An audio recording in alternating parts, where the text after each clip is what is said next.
తాకట్లో ఉన్న మీ బంగారాన్ని విడిపించి ఆ రోజు ఆన్లైన్ రేటుకి కొంటాం. Sharma gold company. నమస్తే, వెల్కమ్ టు సుమన్ టీవీ. ఈరోజు నా అదృష్టం అని ఖచ్చితంగా నేను చెప్తాను, ఎందుకంటే ఓ విద్వన్ మణిని నేను ఇంటర్వ్యూ చేయబోతున్నాను. అనేక విషయాల గురించి మాట్లాడబోతున్నాను. నమస్కారం అండి. నమస్కారం. ఎలా ఉన్నారండి? బాగున్నాను. Fine fine. కర్ణ పిశాచి అనేది మ్మ్. వింటూ ఉంటాము. మ్మ్. పిశాచి అన్న పేరే భయానకంగా ఉంటుంది. అది మళ్ళీ కర్ణ పిశాచి. అసలు ఏమిటండి ఈ కర్ణ పిశాచి పిశాచి అంటే? అంటే మనం అనుకునేట్టుగా ఈ దయ్యాలు దెయ్యాలు పిశాచాలు కాదా? కావు. అబ్బే, కాదా? అవి దయ్యాలు పిశాచాలు కావు. మ్మ్, మ్మ్. దేవతల్లో ఒక విభాగం. ఇందాక మనం చెప్పుకున్నాం కదా లెవెల్స్ ఎన్నెర- ఉన్నాయని. మ్మ్, మ్మ్, అందులో పిశాచి అనేది ఒక లెవెల్ అది. మ్మ్. దాని అబ్బా. పని ఏమిటి?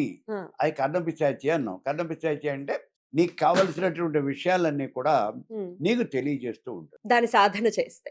దానికి తెలుస్తాయి జరిగిపోయినటువంటి విషయాలు. మ్మ్. నువ్వు ఏం కావాలనుకుంటున్నావు?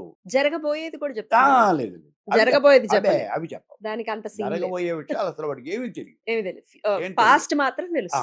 జరిగిపోయా. అందుకే చాలా మంది మన దగ్గరికి వచ్చి మేము జాతకాలు చెప్తామండి అంట. ఆ, ఆ. మనం కూడా చూస్తే ఎక్స్పీరియన్స్ చేస్తాం. వీళ్ళు జరిగిపోయినవన్నీ కరెక్ట్గా చెప్తున్నారు సార్, జరగబోయేవి చెప్పినవి మాత్రం మనకి మ్యాచ్ అవ్వట్లేదు. అవ్వవు. అవి అసలు వాటికి తెలియవు. మరి అదేంటి, వీడు ఈ కోరికతో వచ్చాడు అని ఇప్పుడు అడుగుతాడు చూడు అని చెప్తారు అని అది వింటాం. అవును, మీరు వచ్చారు కదా. ఆ, అది అది ఇక అంతవరకు ప్రెసెంట్ తెలుస్తుంది. లో ఉన్నారు కాబట్టి తెలుసు. జరిగిపోయింది కాబట్టి అంతవరకు ఆ, తెలుస్తుంది. Okay, okay. వాడు ఏం జరిగి ఇప్పుడు వాడికి ఆ తర్వాత నెక్స్ట్ స్టెప్ ఏంటి? ఆ, వాడికి ఇప్పుడు ఇప్పుడు వచ్చాడు, నాకు ఈ ఉద్యోగం వస్తుందా రాదా అన్నాం అనుకో, ఆ, వాడికి ఏం ఆ. తెలుస్తుంది? చెప్పలేడు. తెలియదు. అందుకని ఈ కూర్చొని వాడు ఏం చేస్తాడు, ఊహించి ఏదో లాటరీ వేసి ఇట్లా పట్టుకొని ఇదిగో ఇదిగో బొమ్మ వచ్చింది కాబట్టి నీకు ఉద్యోగం వస్తుంది. రైట్. వీళ్ళు చాలా విచిత్రంగా ఉంటుంది ఈ ప్రశ్నలు చెప్పేవాళ్ళు. ఇలా చేయబెట్టుకుని ఒక ఆయన ప్రశ్న శాస్త్రం చెప్తాడు, ముక్కు మీద ఇట్లా చేతులు వేళ్ళు 2 వేళ్ళు పెట్టుకొని. ఏంటి అన్నాను. కుడి ముక్కులోంచి గాలి వస్తే పని అవుతుంది అనిట, ఎడమ ముక్కులోంచి గాలి వస్తే అవ్వదు అనిట. దేవుడు రెండు ముక్కుల్లో నుంచి రాదండి గాలి. తెలియక అడుగుతా. ఏం చెప్తావు ఒక్క ముక్కు వాడికి? నుంచే పిలుస్తాం మనం. ఎప్పుడూ జలుబు కాదు. చేసి ఉండాలి ఆయనకి. సామాన్యంగా ఒక దాంట్లో పిలిచి ఒక దాంట్లో వెళ్తూ అలాగే ఉంటాం మనం. Okay, okay. అందుకు ఓ, సైమల్టేనియస్ గా ఒకేసారి వెళ్ళటం, ఒకేసారి వదలటం ఉండదా? ఒకేసారి 2 ముక్కల్లోంచి అంటే కొంచెం రెస్పిరేషన్ ఎక్కువ తీసుకున్నప్పుడు, మనం ఏదైనా ఎక్సర్సైజ్ చేసినప్పుడు చేస్తున్నప్పుడా? అలాంటప్పుడు 2 ముక్కల్లోనే ఎక్కువ పెళ్తారు. సరే. అందుకని అయితే ఈ ఈ పిశాచులు కర్ణ అనేవి పిశాచి. ఆ, ఈ కన్న పిశాచి ఆ, దాన్ని గనక వశం చేసుకుంటే ఆ. మీకు కావాల్సినటువంటి విషయం, మీ గురించి ఎవరెవరు ఏమనుకుంటున్నారు, లేకపోతే మీ దగ్గరికి ఎవరైనా రావటానికి బయలుదేరారు. ఉమ్, ఇప్పుడు ఉమ్, ఎవరో బయలుదేరాడు, బస్ స్టాండ్లో దిగాడు. ఉమ్. వెంటనే మీకు చెవిలో చెప్పేస్తాం, మీకోసం ఫలానా వెంకట్రావు గారు బయలుదేరాడు, వస్తున్నాడు, బస్ స్టాండ్లో దిగాడు, ఆటో ఎక్కాడు, అమ్మ బాబోయ్. ఇన్ని గంటల్లో మీ ఇంటికి వచ్చేస్తాడు. కరెక్టేగా, అంతవరకు జరుగుతాయి. ఇట్లాంటి విషయాలన్నీ చెబుతుంది. అంటే ఇంకేమైనా సైడ్ ఎఫెక్ట్స్ ఉంటాయండి దీన్ని ఉపాసన చేస్తే? చెప్తాను. ఉమ్. మొట్టమొదటిలోకి వచ్చేటప్పటికి అవి ఇట్లా మీరు అడిగినటువంటి ప్రశ్నలన్నీ చెప్తాను. 4 రోజులు అలవాటు పడింది. మీరు అడగకపోయినా చెప్తుంది. చచ్చా. మీరు అడగకపోయినా మీకోసం అది జరిగింది, మీకోసం ఇది జరిగింది, వాడు వస్తున్నాడు వీడు వస్తున్నాడు అంటుంది. ఇంకా 4 రోజులు పోయేప్పటికి మనకి సంబంధం లేనటువంటి విషయాలు, హైదరాబాద్లో అక్కడ యాక్సిడెంట్ జరిగింది, ఇక్కడ ఏదో సైకిల్ పడింది, వాడు ఎవడో నదిలో దూకేశాడు, ఇవన్నీ విషయాలు మనకి నాకు వద్దురా అమ్మ, ఇవన్నీ నాకు సంబంధం లేదు కదా, అయినా పోదు. ఒక్కసారి ఎక్కడి దాకా వస్తుందంటే ఆ సోది వినలేక కేవలం రక్తం కాదు. దాన్ని వదిలించుకోవాలి అంటే చాలా కష్టం అండి. ఇది వదలదు. మనం చాలా కష్టపడి సాధించుకున్నటువంటి విద్యది. మరి పోగొట్టుకుంటాం, ఎట్లా పోగొట్టుకుంటాం? దాన్ని వదిలేయాలనుకుంటే ఎట్లా, ఏం చేయాలి? మన ఇష్టమేనేంటి? అవి చాలా మళ్ళీ అంత ఈ విద్యను బాగా తెలిసినటువంటి వాడి దగ్గరికి వెళ్ళి వాడి కాళ్ళు గడ్డం పట్టుకుంటే వాడు ఏమైనా ఆయన కరుణిస్తే అప్పుడు అది వదిలిపోవాలి. అందుకే వాడి జోలికి వెళ్ళవద్దు. దానివల్ల ఉపయోగం ఏం లేదు. నేను విజయవాడలో ఉంటాను. ఉమ్. నేను విజయవాడకు వచ్చిన కొత్తల్లో గుంటూరు బస్ స్టాండ్లో ఎవరో ఒక వ్యక్తి ఉండేవాడు. ఉమ్. ఆయన మీరు బస్ స్టాండ్లో ఎంటర్ అవ్వగానే మీ దగ్గరికి వచ్చి మీ మొహం చూసి, మీ పేరు ఫలానా, మీ బ్యాగ్లో ₹2 ఉన్నాయి, మీ చేతి ఇదిగో ఇవి పెట్టుకున్నారు, ఈ ఆర్నమెంట్స్ మీ దగ్గర ఉన్నాయి, మీరు ఫలానా ఆర్నమెంట్స్ కనిపించకుండా దాచుకున్నారు, అవి కూడా చెప్పేసి అన్నీ చెప్పేసి నాకు ₹10 ఇవ్వండి, టీ తాగుతాను, టిఫిన్ చేస్తాను అన్నాడు. మరి ఇంత విజయం ఉన్నటువంటి వాడు నేను ₹10 అడుక్కోవటం ఎందుకు? అవును. అంటే వాడికి ఏం ఉపయోగించవు. ఉమ్. అందులో ఇంకో పెద్ద విచిత్రం ఏమున్నది అంటే ఈ ఈ రకమైనటువంటి ఈ విద్యల్లో, ఈ యక్షిణి విద్య అయినా సరే, ఈ పిశాచి విద్యలైనా సరే, డబ్బులు సంపాదించడు ఎవడు, సంపాదించలేడు, ఏం మిగలవు. ఇప్పుడు ఏమవుతుంది, వాడు ఇవాళ మన అడిగాడు, సరే మనం ₹100 తీసి ఇచ్చాం. ఇప్పుడు ఆ యక్షిణి కానీ ఆ పిశాచి కానీ వాడికి పలకదు. ఇంకా ఎప్పటిదాకా? ఈ ₹100 ఖర్చు అయిపోయేదాకా. ఎంతకాలం ఉంటాయి మన దగ్గర ₹100? అయిపోతాయి. అయిపోయిన తర్వాత అది పలుకుతుంది. అంటే ఏమవుతుంది, పొద్దున సంపాదించిన డబ్బులు రాత్రికి నీకు ఏమీ మిగలవు. చివరికి వీడేమంటే తినటానికి ఈ విద్య ఎంతకాలం పనిచేస్తుంది? ఈ పిశాచి విద్యలో 12 సంవత్సరాలు పనిచేస్తుంది అని చెప్తారు. 12 ఏళ్ళు. 12 ఏళ్ళు. 12 సంవత్సరాల తర్వాత నీ పరిస్థితి ఏంటి? నీ మొహం చూసేవాడు ఎవడు ఉండడు. వీళ్ళకి సామాన్యంగా చూస్తే పెళ్ళాం పిల్లలు ఉండరు. భార్య పిల్లలు ఎవరు ఉండరు. ఆ సంసారాలు ఉండవు. వీళ్ళేదో అక్కడ తింటూ, ఇక్కడ తిరుగుతూ, ఆ బస్ స్టాండ్‌లో పడుకుంటూ, వాళ్ళ వాకిట్లో అడుక్కుంటూ ఇలా గడుపుతారు. చచ్చిపోయినప్పుడు దిక్కు మొక్కు లేకుండా చస్తారు. అందుకే మీరు ఇటువంటి చండాలమైనటువంటి విద్యల జోలికి వెళ్ళొద్దు అని మనం చెప్తూ ఉంటాం. అయితే ఈ పిశాచుల విషయంలోనే మరి మిమ్మల్ని కూడా అడుగుతున్నారు కదా గురుగారు. అడుగుతున్నాడు. నాకు చెప్పింది మాకు అడుగుతున్నాడు. నా దగ్గరకు ఇవ్వండి. మాకు మంత్రం ఒకతనైతే ఇవ్వండి. మొత్తం వెంట పడుతున్నాడు వాడు. వాడికి మంత్రం చాలా ఇవ్వండి. సార్లు చెప్పాను. వాడికేమిటంటే వాడేదో పూజా సంబంధమైనటువంటి ఆర్టికల్స్ కొన్ని నమ్ముతాడు.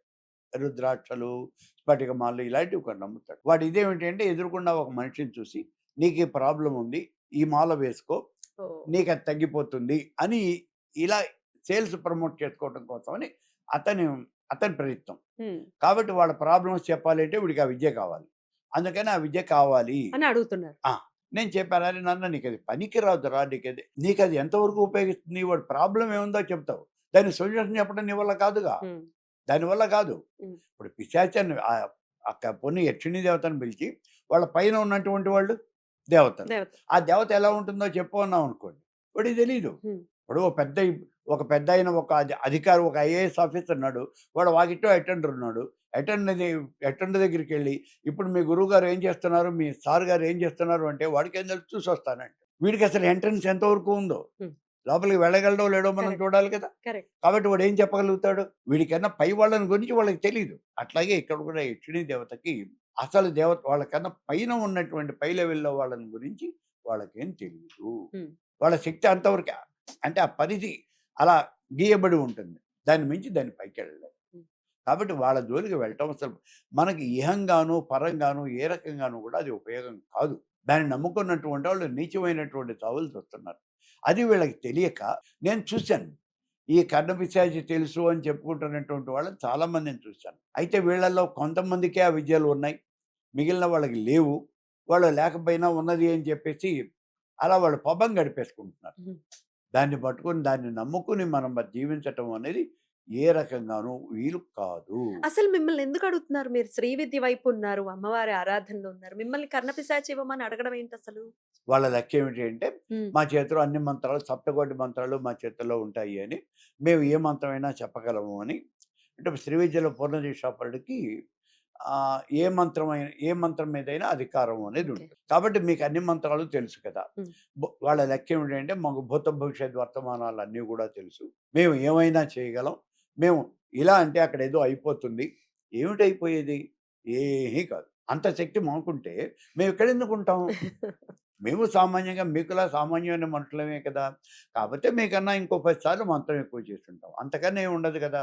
సో, వాళ్ళు అలా ఒక రాంగ్ నోషన్‌లో పడి హ్మ్. వీళ్ళందరి దగ్గర ఈ స్వామీజీల దగ్గరైనా అంటే పీఠాధిపతుల దగ్గరైనా వాళ్ళు కూడా మనలాంటి వాళ్ళే కదా! స్వామి మొన్నెవడో వచ్చాడు. లాంగ్ స్టాండింగ్ డిసీజ్‌తో వాళ్ళు బాధపడుతున్నారట. మా వాడు ఆ డిసీజ్ నుంచి బయటపడటానికి, హెల్త్ బాగుపడటానికి మీరేమన్నా చెప్పండి అంటాడు. కొన్ని ఇప్పుడేమవుతుందంటే అలా వచ్చినప్పుడు ఆరోగ్యం బాగుపడటానికి అని కొన్ని మంత్రాలుంటాయి. ఆరోగ్యం భాస్కర ఇచ్చేతండం. సూర్య మంత్రాలు దానికి సంబంధించినటువంటి మంత్రాలేవో కొన్ని చెప్తాం. కొన్ని జరుగుతాయి.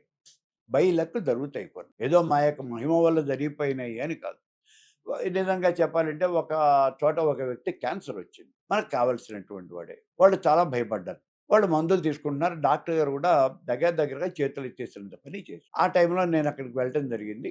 నేను అడిగాను, పోనీ నేనేమన్నా ప్రయత్నం చేయనా అని. చేయండి అన్నారు. మరి డబ్బులు ఖర్చవుతాయి అన్నాను. వాళ్ళ డబ్బులు బాగానే ఉన్నాయి. ఏం పర్వాలేదు చేయండి అన్నారు. సరే నేను చేయించాను. నాకు చేతనైనటువంటివేవో నేను చేశాను. హోమాలు లాంటివండి? ఆ హోమాలు, పారాయణలు హ్మ్. అలాంటివన్నీ చేశాను. అంటే సప్తైజ పారాయణ, అలాగే వనదుర్గ పారాయణం, మహామృత్యుంజయము ఇలాంటివన్నీ. మహామృత్యుంజయం అంటే మహామృత్యుంజయం పాశుపతం. ఇవన్నీ కూడా చేయించడం జరిగింది. ఒక 11 రోజులు దీక్షగా పెట్టుకొని 11 రోజులు చేయించాం.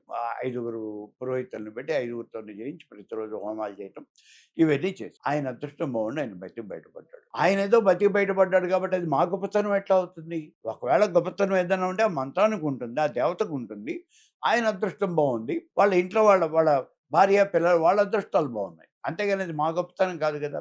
వీళ్ళంతా ఏమనుకుంటారంటే మేమేదో చేయించాం కాబట్టి అది మా యొక్క గొప్పతనం మేము పో అంటే పోయింది, ఆ క్యాన్సర్ కాస్త తగ్గిపోయింది. ఈ మధ్యన రీసెంట్‌గా ఒక చిన్న ఇది జరిగింది చెప్తాను. హ్మ్. ఆయన ఒక చాలా గొప్పవాడు. ఒక వ్యక్తి, ఒక గురువుగారు. హ్మ్.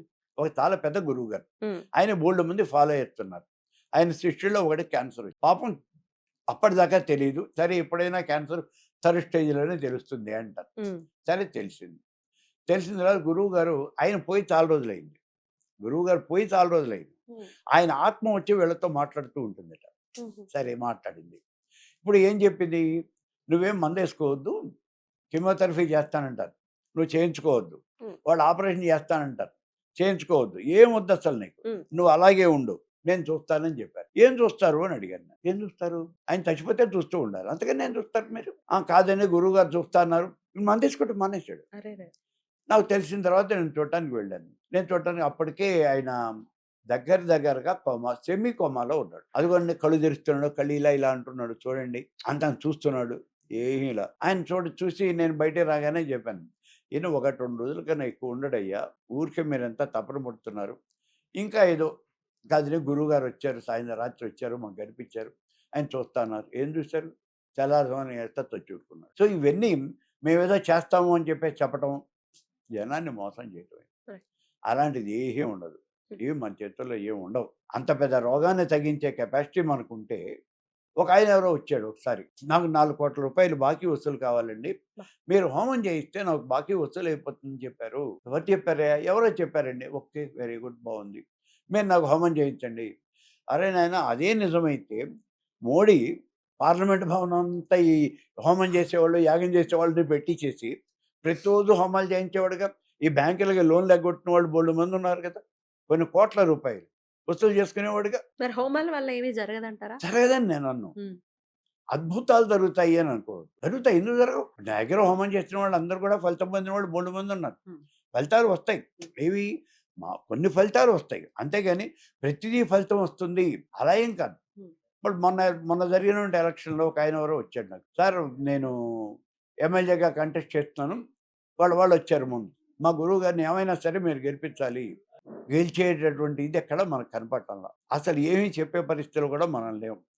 ఎవరా అన్నట్టుగా ఉంది. సో, ఇటువంటి పరిస్థితిలో మనం ఎట్లా చెప్తాం? ఖర్చు ₹1,00,00,000 అవుతుంది. ఒకవేళ నేను చేయిస్తాను అని ₹1,00,00,000 గనుక నేను తీసుకొని చేయిస్తే, వాడు గెలవకపోతే ఇంకేం నా పీక ఆ! పట్టుకుంటాడు. ఖచ్చితంగా. నా ₹1,00,00,000 కక్కంటాడు. నేనేం చేయను? అవును. అందుకని నేను చెప్పాను. నేను ఏం చేయాలో చెప్తా. మీరు ఎలా చేయించుకోండి. చేయాలో చెప్తా. హ్మ్. మీరు చేయించుకోండి. హ్మ్. మధ్యలో నేను వచ్చి చూసెడతా. మీ దగ్గర డబ్బులు నేను పైసా కూడా ముట్టుకోను.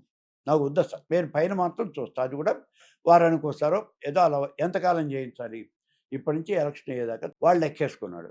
మాకంతా సబ్సిడీ రేట్‌లో వస్తారు సార్.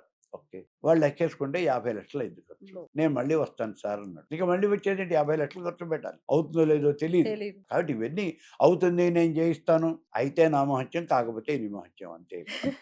ఇక మంత్రాల విషయానికొస్తే శివ పంచాక్షరి ఇవి వింటూ ఉంటాం. నారాయణ అష్టాక్షరి అని వింటూ ఉంటాం కదా! అలాగే గౌరీ పంచాక్షరి అనే మంత్రాన్ని కూడా వింటూ ఉంటాము.